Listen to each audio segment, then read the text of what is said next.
घर के कमरे में मैं बिस्तर पर लेटी हुई थी जब डॉक्टर ने दरवाजा खटखटाया। आ गया हूं, मैंने सर हिलाया। उन्होंने बैग रखा और कुर्सी खींचकर मेरे करीब बैठ गए। घर खामोश था। घर वाले बाहर गए हुए थे। सिर्फ हम दो रह गए। डॉक्टर का नाम हारिस था। पड़ोस के क्लिनिक से आते थे। पहले कभी कभार चेकअप के लिए बुलाते थे। आज बुखार के बहाने घर बुलाया। हारिस ने स्टेथोस्कोप गर्दन से उतारा और मेरे करीब झुक गए। सान ले। स्टेथोस्कोप मेरी कमीज पर रखा। उनका हाथ मेरे कंधे पर था। मैंने सांस ली। उनकी उंगलियां हल्की सी दब गईं। मैंने हाथ नहीं हटाया। कमरे की हल्की रोशनी में वो मेरे करीब आ गए। दिल तेज धड़क रहा है। मैंने कुछ नहीं कहा। उन्होंने मेरा हाथ पकड़ लिया। मैंने नहीं छुड़ाया। दवाइयों की महक में उन्होंने मेरे बालों को छुआ और मेरे माथे पर होंठ रख दिए, हल्के से। मैंने आंखें बंद कर ली। दिल और तेज हो गया। उस घर के कमरे में हमने एक दूसरे को महसूस किया। बिस्तर की नरमी, खिड़की से आती हुआ और जिस्म की गर्मी सब मिल गए। सांस तेज चलने लगी। हमने एक दूसरे को होम विजिट के बहाने कबूल कर लिया। बाहर कोई नहीं था। अंदर सिर्फ हमारी सांसों का मीलाद था। कपड़े अधूरे रह गए। वक्त का पता नहीं चला।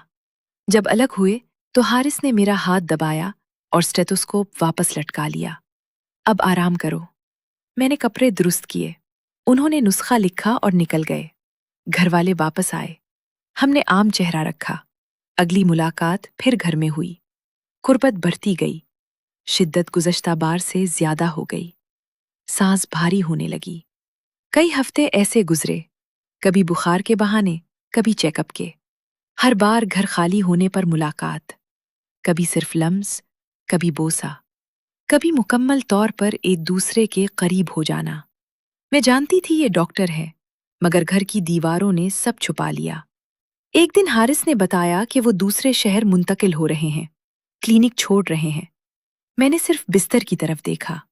आखिरी मुलाकात कमरे में हुई। हमने आखिरी बार एक दूसरे को महसूस किया। शिद्दत ज्यादा थी।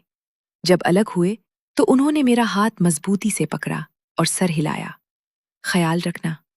मैंने जवाब नहीं दिया, बस नुस्खा संभाल लिया। अगले हफ्ते नया डॉक्टर आ गया। अब घर में सेहत ठीक है।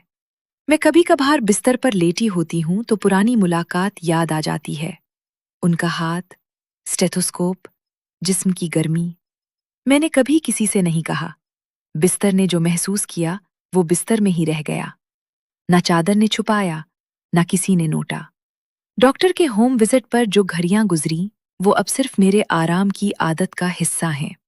मैं रोजाना लेटती हूँ, नई दवाई लेती हूँ, और वो लम्हे आहिस्ता आहिस्ता तकिए के नीचे दबते जाते हैं। कभी कभार बिस्तर हल्की सी चरचराता है, फिर खामोश हो जाता है। यही अब बाकी रह गया है।